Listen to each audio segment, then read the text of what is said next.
નમસ્કાર, જય શ્રી મહાકાલ. અત્યારેનો માણસ કેવો થઈ ગયો છે? હજારો તર્કથી ભરેલી માનસિકતામાં જીવવાવાળો માણસ થઈ ગયો છે. કોઈ પણ વસ્તુમાં કે ફિલ્ડમાં જાય ને એટલે થોડોક ટાઈમમાં બધું શીખી જાય.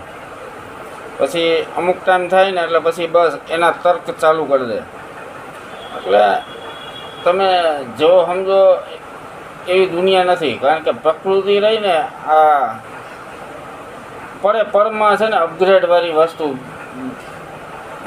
અપગ્રેડ થતી જાય છે. પ્રકૃતિ રહી નહીં અને કોઈ પણ માણસ એમ રહે કે સમજે ને કે ભાઈ હું પ્રકૃતિને સમજી ગયો તો એની ભૂલ છે.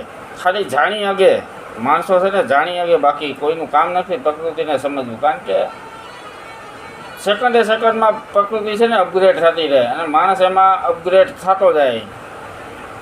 એની